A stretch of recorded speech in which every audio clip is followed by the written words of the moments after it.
Ayodhya zone में लगभग 1500 बिजली कर्मचारियों का रोजगार क्या छिना।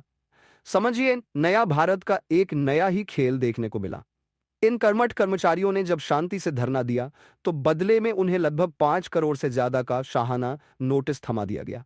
अब घर चलाने और ये सरकारी बकाया चुकाने के लिए इन्होंने ब्रेड पकौड़ा बेचने का नया रोजगार ही शुरू कर दिया। वाह रे समय। आज एक कर्मचारी इसी मेहनत के पकौड़े को लेकर मुख्य अभियंता अशोक चौरसिया के आलीशान दफ्तर पहुंचा और उसे बड़ी उम्मीद से मेज पर रख दिया। लेकिन जनाब चौरसिया, उन्होंने तो उस पकौड़े को ऐसे देखा जैसे कोई सड़ी हुई फाइल हो और फिर बिना एक पल गंवाए सीधा कूड़ेदान में फेंक दिया। यह सिर्फ एक बेजुबान पकौड़ा नहीं था, यह 5 करोड़ के नोटिस का बोझ झेल रहे सैकड़ों परिवारों की टूटी उम्मीदों और उनके श्रम का सरेआम अपमानित टेलीकास्ट था। एक तरफ प्रधानमंत्री मोदी जी को देखिए, वह तो छोटे कर्मचारियों, स्ट्रीट वेंडरों और आम जनता से सीधे जुड़ते हैं, कभी उनके साथ बैठकर चाय पीते हैं, कभी भोजन करते हैं और हर बार ये दर्शाते हैं कि सरकारें जनता के प्रति कितनी संवेदनशील होनी चाहिए। यह उनकी सादगी और जनता से जुड़ाव का प्रतीक है, जिससे पूरे देश को प्रेरणा मिलती है। और दूसरी तरफ ये अशोक चौरसिया जैसे आधुनिक अधिकारी, इन्हें कर्मचारी और जनता की छोटी मोटी परवाह नहीं। ये बस अपने पद के रुतबे में इतने मगन है कि जमीनी हकीकत इनके लिए कूड़ा है। इनका रवैया देखकर तो लगता है मानो ये खुद को प्रधानमंत्री और मुख्यमंत्री की जन कल्याणकारी भावना से भी ऊपर समझते हैं। ऐसे महान अधिकारी ही तो हैं जो प्रधानमंत्री और मुख्यमंत्री के सबका साथ सबका विकास के सपने को धूमिल करने का अथक प्रयास कर रहे हैं। इनके ऐसे अमानवीय कृत्य न केवल कर्मचारियों का मनोबल तोड़ते हैं, बल्कि जनता के भरोसे को भी कचरे में मिला देते हैं।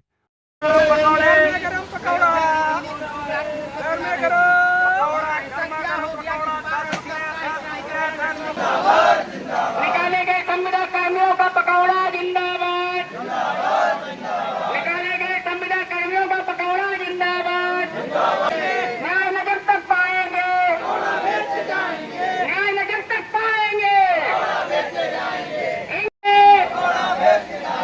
मान के नहीं जाएंगे, मगर मान के नहीं जाएंगे। इंकलाब जिंदाबाद, इंकलाब जिंदाबाद। देखिए, ये लोग इतने मजबूर हो गए हैं, वहाँ पर धरना चल रहा है, हम दिखाना चाहेंगे। और यहीं पे 10 रुपए पकौड़ा बेच रहे हैं और वो पकौड़ा रखा हुआ है, सब लोग खरीदने के लिए भी लोग आ रहे हैं। 10 रुपए पकौड़ा बेचा जा रहा है। भैया, पकौड़ा आज आप लोग बेच रहे हैं, क्या कहना चाहेंगे? मैं ये कहना चाहता हूँ कि उत्तर प्रदेश सरकार में आज जिस तरीके से बिजली कर्मचारियों को बिना कोई नोटिस, बिना कोई शासन के तानाशाही तरीके से आज बाहर कर दिया गया। हमारे उत्तर प्रदेश के नौजवान साथी जो आज मजबूर होकर आज पकौड़ा बेच रहे। हमारे देश के प्रधानमंत्री जी कहते हैं कि हमारे जो पढ़े लिखे नौजवान साथी हैं वो पकौड़ा रोड पे बेचे, तो आज ये पकौड़ा बेचने का कार्य कर रहे हैं। उत्तर प्रदेश में डबल इंजन की सरकार है और कहते हैं कि हम रोजगार की भरमार कर दें। कौन से रोजगार है जो हमारे साथी क्षेत्र में होना चाहिए? भीषण गर्मी में अयोध्या जनपद की, जो पूरे विश्व में अयोध्या की भारतीय जनता पार्टी की शुरुआत होती है, यहाँ से राजनीति की शुरुआत होती है भारतीय जनता पार्टी की।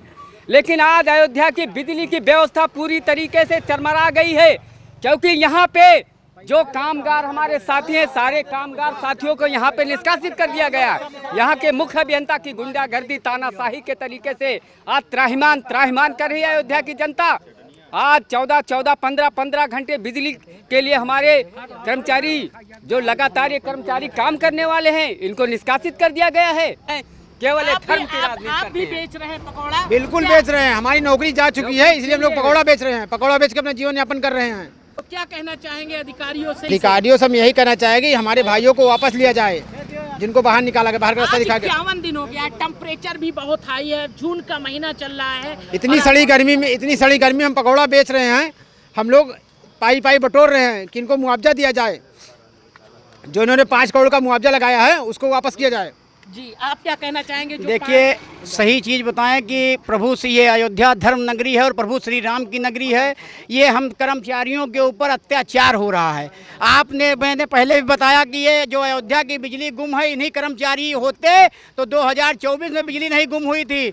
इतने घंटे 32 घंटे बिजली नहीं चल रही है, तो शासन प्रशासन और अयोध्या देखिए ये लगभग लोग खरीदने वाले भी आ रहे हैं और ये बिक चुका है। मतलब पकौड़ा यहाँ अच्छे से बिक रहा है। मतलब पकौड़े का बेपरवाह तो सही चल रहा है ना? पकौड़ा तो अब मजबूरी हो गई। जब पकौड़ा नहीं बेचेंगे, पैसा नहीं आएगा तो हमारा और भी खर्चा है, हमारे पेट का भी खर्चा है, 5.5 करोड़ की नोटिस का भी खर्चा हम लोग कहाँ से देंगे? तो अभी तो ये है, और हम तो विचार बना रहे हैं कि पकौड़ा बेचने के बाद हम रोड पे कटोरा लेके हम भीख भी मांगेंगे पूरे शहर में, अयोध्या की धरती पर। जी, अब आइए चलते हैं, मुख्य अभियंता के रूम में चलेंगे और उनसे बात करेंगे कि काहे इन लोगों की समस्या का समाधान कैसे होगा। अब हम चलते हैं, मुख्य अभियंता जी का ये रूम है और इस समय आ चुके हैं और आज 51 दिन हो चुका है और सर बैठे हुए हैं और उनसे बात करेंगे। और 51 दिन आज धरने का हो चुका है। सर, क्या ऐसा कारण हो जा रहा है कि ये लोग अभी 51 दिन हो गया है और आपसे बातचीत नहीं बन पा रही है और ये लोग टेम्परेचर बहुत हाई है, एक लोग बेहोश भी हो चुके थे, तो कैसे मामला बनेगा? क्या कारण है? कारण इन लोगों की जिद है।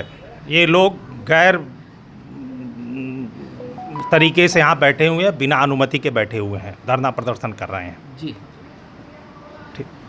ठीक है जी। सर, एक सवाल ये भी कि क्या आपको बातचीत नहीं करनी चाहिए थी? इनसे 4 बार वार्ता हो चुकी है। जी, लेकिन उन लोगों का आरोप है कि आप बात करने को तैयार ही नहीं है। कोई बिल्कुल गलत बात है जी। और आपने 5 करोड़ का नोटिस भी भेज दिया। बिल्कुल सही नोटिस दिया जी। आज ये लोग वही जुटाने के लिए पकौड़ा भी बेच रहे हैं। बिल्कुल नोटिस सही दिया गया है जी। क्या मुख्यमंत्री जी की तरफ से कोई आदेश है या कोई नियम है कि? हमारे पास ऐसा कोई आदेश नहीं है। तो कैसे आपने नोटिस? हमने लिया है, नियमों से लिया है जी।